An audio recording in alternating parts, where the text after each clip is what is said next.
सभी भक्तों को श्री शिवाय नमस्तुभ्यम हर हर महादेव। तो आज मैं आपके उन सभी प्रश्नों का जवाब देने की कोशिश करूंगा जो अभी तक आपने पूछे हैं, जिनकी मुझे जानकारी है।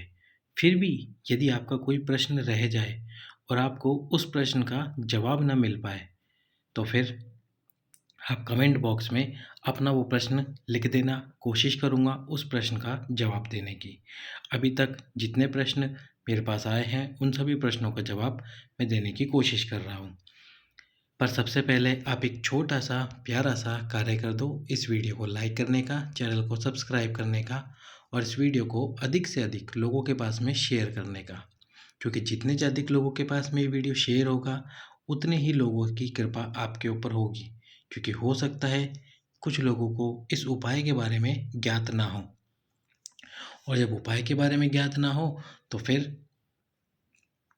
वो ये उपाय महाशिवरात्रि, जो कि आज से 13 दिनों के बाद है, उस दिन ये उपाय ना कर पाए। और फिर जब उपाय नहीं कर पाए और यदि शिवरात्रि के बाद उनको इस उपाय का ज्ञात हुआ, तो फिर वो ये उपाय कैसे कर पाएँ? क्योंकि महाशिवरात्रि का दिन बहुत विशेष दिन है, आप सभी जानते हैं। महादेव, माता पार्वती, आप सभी महाशिवरात्रि पर व्रत रखते होंगे। 8 मार्च को इस बार वो महाशिवरात्रि पड़ रही है। ये महाशिवरात्रि आप सभी माताओं बहनों को आपकी मनवांछित मनोकामना प्रदान करे, यही मेरी कामना है। जो माताएं बहनें संतान प्राप्ति के लिए उपाय कर रही हैं या जिनको संतान प्राप्त नहीं हो पाई है, उनको बाबा भोलेनाथ और माता पार्वती संतान प्राप्त करवाए, ये मेरी महादेव से कामना है। आपको संतान की प्राप्ति अवश्य हो, वंश की वृद्धि आपके जीवन में हो और संतान की प्राप्ति हो जाए। तो अब सबसे पहला प्रश्न कि भैया ये उपाय करना कब होता है, या गुरुजी उपाय करना कब होता है? कोई कहता है 7वें दिन उपाय करें, कोई कहता है कि इस दिन उपाय करें, कोई कहता है उस दिन उपाय करें। तो सबसे पहला प्रश्न का जवाब ये है। देखो, सबसे पहले गुरुजी ने जब उपाय बताया था तो कहा था कि 7वें दिन आपको ये उपाय करना है। कौन से दिन? 7वें दिन। और 7वां दिन कौन सा? रजस्वला धर्म का 7वां दिन। अब आप बोलोगे भैया हमारा तो 7वां दिन रजस्वला धर्म 7वें दिन तक भी रहता ही है, 8 दिन हो जाते हैं। तो ये बात उन सभी माताओं बहनों के लिए कि जैसे मान लीजिए 7वें दिन का मतलब क्या होता है? 7वें दिन का मतलब है आप शिव मंदिर कब जा सकते हैं, आप पूजा पाठ कब कर सकते हैं। जब माताएं बहनें रजस्वला होती हैं तो वह पूजा पाठ नहीं कर सकती, शिव मंदिर नहीं जा सकती। तो जब भी आप शिव मंदिर जाने के लिए योग्य हो, आप शिव मंदिर जा सकें। जैसे कि मान लीजिए, वैसे तो सभी कहते हैं कि एक से लेके 7 दिन के बीच में रजस्वला धर्म होता है और 7वां दिन वो दिन होता है जब आप आराम से शिव मंदिर जा सकते हो। तो इसलिए गुरुजी ने भी 7वें दिन के लिए कहा था कि आप 7वें दिन को ये उपाय करना। लेकिन कोई माता बहनों का रजस्वला धर्म जल्दी समाप्त हो जाता है तो वह 5वें दिन मंदिर जा सकती है। किसी का लेट समाप्त होता है तो 9वें दिन जाती है, किसी का और लेट होता है तो वह 10वें दिन जाती है। तो अब ये बात सुनो आप कि भाई जब भी आपका रजस्वला धर्म समाप्त होता है, जैसे कि मान लो 5वें दिन आप मंदिर जाने के लिए पर्याप्त हो, यानी कि आप मंदिर जा सकती हो 5वें दिन। ये तो आप जानती होंगे कि मैं मंदिर जा सकती हूँ 5वें दिन। तो फिर 5वें दिन जाकर ये उपाय कर लो। छठे दिन जा सकती हो, छठवें दिन जाके उपाय करो। 7वें दिन जा सकती हो, 7वें दिन जाके उपाय करो। 8वें दिन जा सकती हो, 8वें दिन जाके उपाय करो। उपाय करो। 7वें दिन इसलिए कहते थे गुरुजी क्योंकि सभी माताएं बहनें 7वें दिन मंदिर अवश्य ही जाती है, तो 7वें दिन आपको ये उपाय करना था। पर आप मेरी बात मानिए, जब भी आप मंदिर जाने के लिए योग्य हो जाए, मंदिर जा पाएँ, उस दिन आप ये उपाय करके आइए, बाबा आपकी झोली अवश्य ही भरेगा। अब अगला प्रश्न, तो अगला प्रश्न पूछते हैं। अगला प्रश्न पूछते हैं कि जिन माताओं बहनों का रजस्वला धर्म ही नहीं आता, वो क्या करें? तो उनके लिए गुरुजी ने एक बात बोली थी। 2 दिन की कथा हुई थी गुरुजी की, उसमें गुरुजी ने एक बात बोली थी जुलाई में जो हुई थी कथा, कि जिन माताओं बहनों का रजस्वला धर्म आता ही नहीं, यानी कि बंद है, 2 वर्ष, 3 वर्ष, 6 महीने, इतने समय से बंद है, तो उनको क्या करना होगा? उनको फिर क्या, प्रदोष के दिन, जो महीने में 2 प्रदोष आती है वो, और जो सोमवार का दिन आता है महीने में, उस सोमवार के दिन वो ये उपाय कर सकती है। फिर उसमें उनको ये नहीं देखना है कि मेरा रजस्वला धर्म आता है या नहीं आता है, या फिर रजस्वला धर्म का कौन सा दिन है। उसमें केवल ये देखना है कि महीने में प्रदोष कब है और सोमवार कब है। तो अब 8 मार्च को महाशिवरात्रि और प्रदोष का बहुत विशेष दिन है। इस दिन आप ये उपाय करेंगे, इसलिए मैं आपको महाशिवरात्रि के दिन बोल रहा हूँ करने की। क्या प्रदोष का दिन भी विशेष दिन है, सोमवार का दिन भी विशेष दिन होता है वैसे तो, पर प्रदोष का दिन है, महाशिवरात्रि वाले दिन, प्रदोष वाले दिन आप ये उपाय अवश्य ही करें, बाबा आपकी झोली अवश्य ही भरेंगे। अगला जो प्रश्न है वो प्रश्न क्या आता है कि भैया हमने तो ये उपाय अभी ही करा है, जैसे कि महाशिवरात्रि से पहले ही या फिर प्रदोष के दिन ही हमने ये उपाय करा है, हमको 8 या 10 दिन ही हुए इस जड़ को बांधे हुए, तो क्या हमें फिर से ये उपाय करना है? तो आप फिर एक काम कीजिए, जैसे महाशिवरात्रि के और भी उपाय हैं संतान प्राप्ति और मनोकामना पूर्ति के। तो यदि आपने ये वाला उपाय कर रखा है, कौन सा, सफ़ेद आंकड़े की जड़ वाला, तो फिर आप वो दूसरे उपाय कीजिए जिससे बाबा आपको वंश वृद्धि करा सकता है। जैसे कि एक श्रीफल, श्रीफल जिसको पानी वाला नारियल बोलते हैं हम, जो भगवान कार्तिकेय जी का स्वरूप है, उस श्रीफल के ऊपर आपको एक कपड़ा लपेटना है। कौन सा कपड़ा, कपड़ा कोई सा भी हो, बस वो कपड़ा लपेटिए भगवान शंकर के शिव मंदिर में जाकर, शिव जी के सम्मुख में ही आपका नाम और गोत्र बोलकर उस श्रीफल को लपेटिए। महाशिवरात्रि वाले दिन आप ये कार्य कर लीजिए, ये वाला उपाय कर लीजिए। कपड़ा इस श्रीफल पर लपेट कर बाबा को स्पर्श कराकर इसी श्रीफल को शिव जी के सम्मुख में रख दीजिए और शिव जी के सम्मुख में रखकर आपका नाम गोत्र बोलकर प्रार्थना कीजिए। गोत्र आपको कौन सा बोलना है, गोत्र आपको बोलना है आपके ससुराल का। यदि ससुराल में या मान लो आपके को गोत्र ही नहीं पता है तो कोई बात नहीं, आपका नाम और आपके पति का नाम बोल लीजिए। अब आप बोलो भैया मैं उस दिन मंदिर नहीं जा सकती, तो फिर आप आपके पति से बोलिए कि आप मेरे लिए ये उपाय करके आइए, तब आपके पति स्वयं का नाम लेंगे और अपनी पत्नी का नाम लेंगे। ये उपाय कर सकते हैं, या और कोई जो दूसरा उपाय मैं बताता हूँ वो कर लीजिए, यदि आपने 8 या 10 दिन पहले ही जड़ बांधी है। अब अगला प्रश्न, तो अगला प्रश्न क्या है, तो अगला प्रश्न ये है कि भैया इस जड़ को कितने समय तक बांध के रखना चाहिए? अब देखो इसका जवाब तो कोई भी नहीं दे सकता, स्वयं गुरुजी भी नहीं दे सकते हैं। पहले तो ये कहा जाता था, अब जो भी पत्र आते हैं कथा के अंदर, कोई माता कहती है कि मैंने जड़ बांधी 1 महीने में गर्भ ठहर गया, कोई माता कहती है 2 महीने में गर्भ ठहरा, कोई माता कहती है 3 महीने में गर्भ ठहरा, कोई माता कहती है 4 महीने में गर्भ ठहरा, किसी को 5 महीने लग जाते हैं, किसी को 6 महीने लग जाते हैं। तो इसका कोई निश्चित समय तो है नहीं कि हम कितने समय तक जड़ को बांध रखें। तो इसके लिए गुरुजी ने एक बात बोली कि कम से कम 3 महीने आप इस जड़ को बांध के रखें। यदि मान लो बीच में रजस वाला धर्म आ भी जाता है तो भी कोई बात नहीं, इस जड़ को बांध के ही रखो, खोलो मत। 3 महीने बांध के रहो लगातार। फिर उसके साथ में ही आपको इस जड़ को बांध के रखनी है, और यदि मान लो बीच में ये धागा टूट जाता है किसी भी कारणवश से, तो फिर से इस जड़ को आपको बांधनी है। धागा यदि टूट जाता है, यदि 3 महीने तक भी आप बांधने के बाद भी ये उपाय सफल ना हो पाए, तो फिर आपको थोड़ा इंतज़ार करना है, 1 महीने तक बाबा से प्रार्थना करते रहनी और फिर से इस उपाय को करना है। फिर से इस उपाय को कर लेना है, बाबा आपकी झोली अवश्य ही भरेगा। तो ये हो गया अब अगला प्रश्न। अब अगले प्रश्न की तरफ चलते हैं कि भैया पेड़ जो है वो छोटे पेड़ की जड़ निकालनी है या बड़े पेड़ की जड़ निकालनी है? तो सबसे पहले तो जितनी भी आपकी हाइट हो, बस आपकी हाइट के अनुसार का एक वृक्ष देख लो, उसी वृक्ष की आपको जड़ निकाल लेनी है, ज़्यादा बड़ा वृक्ष नहीं लेना है, क्योंकि ज़्यादा बड़े वृक्ष की जड़ निकाल भी नहीं पाओगे आप और फिर वो वृक्ष भी खराब हो जाएगा। साथ में जब भी आप जड़ निकालो तो पहले उस वृक्ष से प्रार्थना करो, आपकी जड़ में गणेश जी विराजमान हैं, भगवान गणेश जी स्थापित हैं, हमारे ऊपर कृपा करो। और इस जड़ का उपयोग हम अपने संतान प्राप्ति वंश वृद्धि के लिए कर रहे हैं, तो हमें संतान की प्राप्ति हो, वंश की वृद्धि हो, इस प्रकार से। तो जो हाइट हो आपके बराबर की या आपसे थोड़ा सा भी हाइट से छोटा वृक्ष हो, उसकी आपको जड़ निकाल लेनी है। पति और पत्नी दोनों को ही इस जड़ को निकालने जाना है, इस बात का विशेष ध्यान रखें। अब अगला प्रश्न जो माताएं बहनें पूछती है वो ये पूछती है कि जड़ किसकी निकालनी है, सफ़ेद आंकड़े की या फिर दूसरे आंकड़े की। हमको पता नहीं पड़ पाता कि सफ़ेद आंकड़ा कौन सा है, तो मैं अब आपको एक वीडियो दिखा देता हूँ। ये देखिए, ये जो वृक्ष है ये है सफ़ेद आंकड़े का वृक्ष। इसमें आप देख सकते हैं कि सफ़ेद आंकड़े के फूल दिख रहे हैं।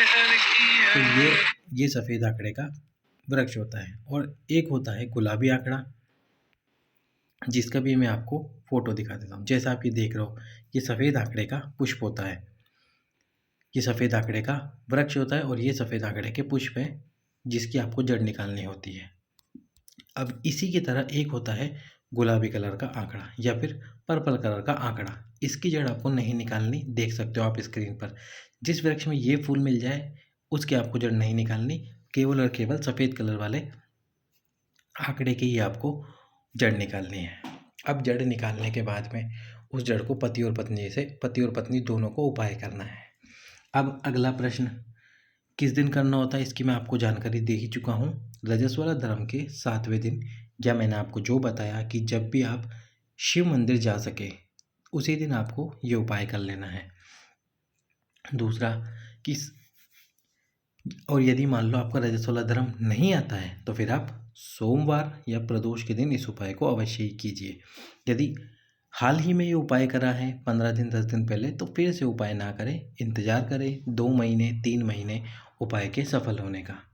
अगला प्रश्न जो माताएं बहनें पूछती है कि पति साथ ना जाए तो हम क्या करें। देखो, कोशिश करो कि आपके हस्बैंड आपके साथ जाएं, पूरी कोशिश कीजिए कि वो आपके साथ जाए। यदि नहीं जाते तो फिर एक काम कीजिए, आप स्वयं जाइए, जड़ को लेकर आइए, स्वयं ही शिव मंदिर में जाइए और स्वयं ही उपाय कर लीजिए। बाबा से बस एक बात बोल देना कि हे भोलेनाथ, मैंने मेरे पति को मनाने की बहुत कोशिश की, लाने की बहुत कोशिश की, पर वो नहीं आ पाए। ये बात तो तू जानता ही है, तुझसे तो कुछ भी नहीं छिपा है। बस ये उपाय कर रही हूँ, इस उपाय से मुझे सफलता प्राप्त कराना और मेरे वंश में वृद्धि कराना।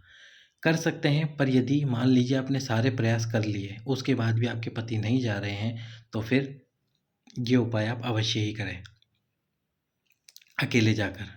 गुलाबी या सफ़ेद आंकड़े की जानकारी मैं आपको दे चुका हूँ कि भाई गुलाबी आंकड़ा या सफ़ेद आंकड़ा कौन सा लेना है। सफ़ेद आंकड़ा लेना है आपको इस उपाय के अंदर। अब अगला प्रश्न, धागा कब तक बांध के रखना होता है। जैसे कि मान लो आपने उपाय करा और उसके बाद में आप गर्भवती हो गई। अब गर्भवती होने के भी 3 महीने बाद तक इस धागे को बांध के रखना है। कब तक? 3 माह तक।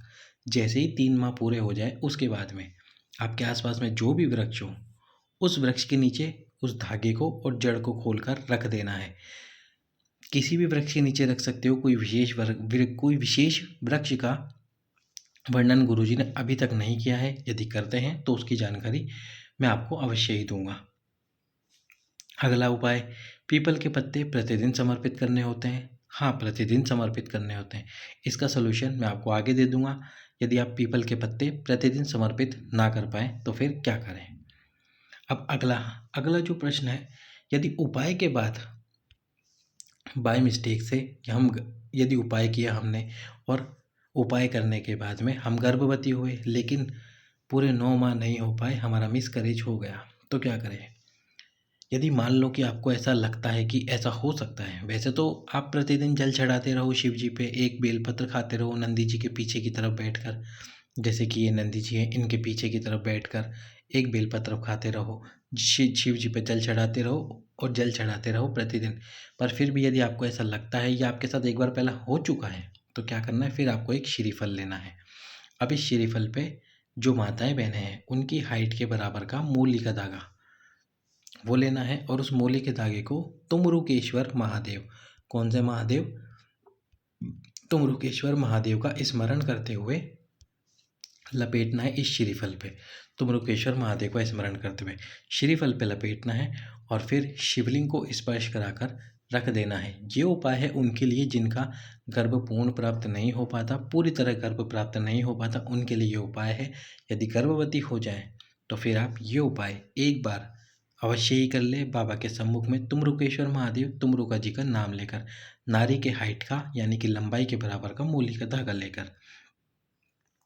अगला उपाय, तुमरुका जी का नाम कितनी बार लेना है, 1 बार 21 बार। तो जितनी बार आपको जड़ घुमानी है शिवलिंग पे से, अब आपको पता ही है जड़ कितनी बार घुमाते हो आप, 21 बार जड़ घुमाते हो, तो 21 बार ही आपको तुमरुकेश्वर महादेव तुमरुका जी का नाम लेना है। तुमरुकेश्वर महादेव का नाम लेते हुए इस जड़ को घुमाना है। बिल्कुल धीरे धीरे इस जड़ को घुमाकर उपाय करना है। अगला उपाय, पीरियड से कितने दिन पहले जड़ लेकर आनी है, या जड़ को कब लेकर आना है, 1 दिन पहले, 2 दिन पहले, 3 दिन पहले या 7 दिन पहले। अब इस प्रश्न का जवाब ये है कि यदि मान लो 7 दिन पहले आप जड़ लेकर आ जाओगे तो क्या होगा, जड़ सूख जाएगी। ये बात तो आप जानते हो, जड़ सूख जाएगी, और जड़ सूख जाएगी तो फिर उपाय सफल नहीं हो पाएगा। यदि आप जड़ को लाकर फ्रिज में रखते हो तो ये जड़ सूखती नहीं है, तो या तो 7 दिन पहले भी आप जड़ ले आओ। यदि मत जानते हो कि अड़ोस पड़ोस में ही वृक्ष है हमारे, तो फिर आप 2 दिन पहले या 1 दिन पहले जड़ लेके आओ। जब आप उपाय करने जाने वाले हो फिर जड़ लेके आओ, पति और पत्नी दोनों जाइए, जड़ लेके आइए और जड़ को लाकर फिर शिव मंदिर में जाकर उपाय कीजिए। जड़ को घर पे लाकर धो लीजिए और उसके बाद में इससे उपाय करना है आपको। अगला उपाय कि जड़ कब तक बांध के रखनी है। अगला प्रश्न, जड़ कब तक बांध के रखनी है, कि मैं आपको पहले बता चुका हूँ कि जड़ आपको कम से कम 3 महीने बांध के रखनी है। गर्भवती हो जाए तो 3 महीने और बांध के रखें, फिर इस जड़ को खोल कर रख सकते हैं। एक और प्रश्न, जड़ पहले से बांध रखी है तो उसका क्या करें। उसकी जानकारी मैंने आपको दे दी है। जड़ पहले से बांध रखी है तो उस जड़ को बांधे रखें, कम से कम 1 महीना, 2 महीना, 3 महीना बांधे रखें और उसके बाद उपाय करें। उसके बाद यदि गर्भवती नहीं होती है तो फिर से आप उपाय कर सकते हैं। अब अंतिम और अगला प्रश्न है, कितने समय बाद आपको फिर से ये जड़ बांधनी होती है। तो 3 महीने के लिए आपने जड़ बांधी मान लीजिए। अब 3 महीने बाद भी आपका गर्भ नहीं ठहरा तो थोड़ी समय रुक जाइए, 10 दिन, 15 दिन रुकिए या 1 महीना रुकिए। उसके बाद में आप इस जड़ को बांधिए। ये जितने भी प्रश्न थे उन सब का जवाब मैंने आपको दे दिया है। अब मैं आपको उपाय की जानकारी दूंगा, उपाय करना कैसे होता है। साथ ही साथ में यदि कोई फिर भी प्रश्न आपके मन में रह जाता है तो आप कमेंट बॉक्स में इस प्रश्न को डालना, इस प्रश्न को लिखना। कोशिश करूंगा उस प्रश्न के उत्तर देने की। तो अब आपको सफ़ेद आंकड़े की जड़ को लेकर आना है, पति और पत्नी दोनों को, और उसके बाद में शिव मंदिर में जाना है। शिव मंदिर में जाकर उस जड़ को भगवान शंकर के शिवलिंग में से, शिवलिंग के सम्मुख में जड़ को घुमाना है। जड़ को घुमाना किस प्रकार है आप देख ही सकते हैं। इस प्रकार से इस जड़ को घुमाना है अपने हाथ में लेकर। जड़ को घुमाते चलिए, घुमाते चलिए, घुमाते चलिए, घुमाते चलिए। प्रत्येक बार आपको तुमरुकेश्वर महादेव का नाम लेना है। कौन से महादेव? तुमरुकेश्वर महादेव का नाम लेना है। तुमरुकेश्वर महादेव का नाम लेते हुए जड़ को आपको घुमाना है। जड़ जब आप 21 बार घुमा लें, फिर उस जड़ को जो थाली आप लेके गए उसमें रख देना है। पति और पत्नी दोनों प्रणाम करो बाबा को, प्रार्थना करो, बाबा इतने वर्ष हो चुके हैं, 10 साल, 15 साल, 15 साल, 20 साल हो गए हैं, हमें संतान प्राप्त नहीं हो पा रही, तो बाबा हम पे कृपा करो। फिर झोली पसार कर माताओं बहनों को प्रणाम करना है। आपकी झोली पसार कर माताएं बहनें प्रणाम करें। पति अपना नाम बोले कि बाबा मैं तो तेरा ही पुत्र हूँ, नाम मेरा ये है, कृपा कर दे मुझ पे। जो माताएं बहनें हैं वो अपना नाम बोले और नाम बोलने के साथ में बाबा से प्रार्थना करें, बाबा मैं तेरी ही बेटी हूँ ना, मुझ पर कृपा कर दे। और उसके बाद में आपको लाल धागे के अंदर इस जड़ को बांध लेना है। यदि मान लीजिए आप चाहते हैं कि ये जड़ किसी को दिखाई ना दे, बस ये छुपी रहे, तो फिर लाल वस्त्र में लपेटिए और लपेट के आपको इस जड़ को बांध लेना है। एक कार्य और करना है आपको। वो क्या? घर से जब जड़ को लेकर जाओगे तो थाली में रखकर उसके ऊपर कपड़ा ढक कर लेके जाना। ऐसा नहीं, इस जड़ को पहले से ही कपड़े के अंदर लपेट के लेके जाओ। जब शिव मंदिर में जाओगे पहले उपाय करोगे, उसके बाद लाल वस्त्र में लपेटना। लाल वस्त्र ना हो तो केवल लाल धागे में लपेट कर अपनी कमर में बांध लेना। अब पीपल के पत्ते वाला उपाय। तो अब पीपल के पत्ते के लिए आपको क्या करना है, 5 पीपल के पत्ते लो। कितने? 5 पीपल के पत्ते लो और ये पांचों पत्ते एक एक करके, कौन से महादेव? भगवान अवधूतेश्वर महादेव। अवधूतेश्वर महादेव का नाम लेकर एक एक पीपल का पत्ता समर्पित करो। 5 मिनट हो जाए एक पीपल का पत्ता हटा लो, 5 मिनट हो जाए एक और हटा लो, 5 मिनट हो जाए एक और हटा लो। इस प्रकार पांचों पत्ते समर्पित कर दो। क्योंकि यदि आप डेली मंदिर नहीं जा सकते तो ये 5 पीपल के पत्ते वाला उपाय कर लो एक साथ। ये पीपल के पत्ते वाला उपाय आपको लगभग 1 माह तक तो करना ही करना है। 5 पीपल के पत्ते आपने समर्पित कीजिए। ये पांचों पीपल के पत्ते को घर लेकर आइए। गीले कपड़े में फ्रिज के अंदर इन 5 पीपल के पत्ते को रख दीजिए। उसमें से एक पीपल का पत्ता बाहर निकालो। गाय के दूध में इस पीपल के पत्ते को उबाल लो। पीपल का पत्ता गाय के दूध में से बाहर निकाल कर किसी भी वृक्ष के नीचे रख दो। यदि आसपास में वृक्ष है तो उसी दिन रख दीजिए, नहीं है तो अगले दिन रखो। फिर जब रात में पति और पत्नी सोते हैं, सोने से मतलब यही है कि जब आप पुत्र के लिए, पुत्री के लिए, संतान के लिए प्रयास करते हैं, तब उसके सोने से थोड़ी देर पहले जो आपने दूध उबाला है, जिसमें पीपल का पत्ता आपने उबाला था, उस दूध को 2 पात्र में डालना है। कितने पात्र? 2 पात्र में डालना है। एक पात्र पति अपने हाथ में ले, एक पात्र माताएं बहनें अपने हाथ में लें। तुम्रुकेश्वर महादेव का स्मरण करें और तुम्रुकेश्वर महादेव का स्मरण करते हुए उस दूध को पी लीजिए। अब कुछ माताएं बहनें कहेंगी, गुरुजी भैया हमारे पति जो हैं वो दूध नहीं पीते हैं, तो इसके लिए हम क्या करें? क्या मैं अकेली दूध पी सकती हूँ? तो आप अकेली पी सकती हैं, पर एक बार प्रयास करें। यदि डेली आपके पति दूध नहीं पी सकते तो हफ्ते में 1 दिन उनको थोड़ा-सा दूध पिला दीजिए, लगभग 1 चम्मच जितना। यदि डेली नहीं पी सकते तो हफ्ते में 1 दिन पिला दीजिए। किन्हीं के पति बाहर रहते हैं, तो वो बोलेगी कि भैया जब वो बाहर रहते हैं तो हम ये दूध वाला उपाय कैसे करें? तो जब वो बाहर रहते हैं तब तो आप स्वयं दूध पी लीजिए, पर हम महीने में या हफ्ते में 1-2 बार घर तो आते होंगे, जब घर आए तब उनको दूध पिला दीजिए थोड़ा-सा। इस प्रकार से आपको ये उपाय करना है। 1 महीने तक गाय का दूध पीना है और पीपल के पत्ते वाला उपाय 5-5 दिन में करके आना है आपको। यदि मान लीजिए 5-5 दिन भी आपको कम लग रहे हैं, तो आप 1-1 हफ्ता या फिर 7 दिन के लिए, 8 दिन के लिए एक साथ पीपल के पत्ते समर्पित कर सकते हैं। लेकिन पीपल के पत्ते सूखे नहीं, खराब ना हो, इस बात का ध्यान आपको रखना है। किस प्रकार से रखना है? वो आपको गीले कपड़े में पीपल के पत्ते रखने हैं ताकि वो खराब ना हो। जैसे पीपल के पत्ते समाप्त हो, प्रतिदिन 1 पीपल का पत्ता निकालते जाइए घर में से, फ्रिज में से, उसको गाय के दूध में उबालते जाइए। जैसे पीपल के पत्ते समाप्त हो, फिर से इन पीपल के पत्तों को ले लीजिए एक साथ, जितना आप समर्पित करना चाहते हैं, 5 या 6। फिर जाइए शिव मंदिर में, अवधूतेश्वर महादेव का स्मरण करते हुए आपको पीपल के पत्ते समर्पित करने हैं और फिर सारे पीपल के पत्ते एक-एक समर्पित करके घर पे वापस ले आइए। इस प्रकार से उपाय कीजिए, बाबा आपकी झोली अवश्य ही भरे, यही मेरी कामना है। वीडियो को अधिक से अधिक शेयर कर देना, लाइक कर देना। सभी भक्तों को श्री शिवाय नमस्तुभ्यम। हर हर महादेव।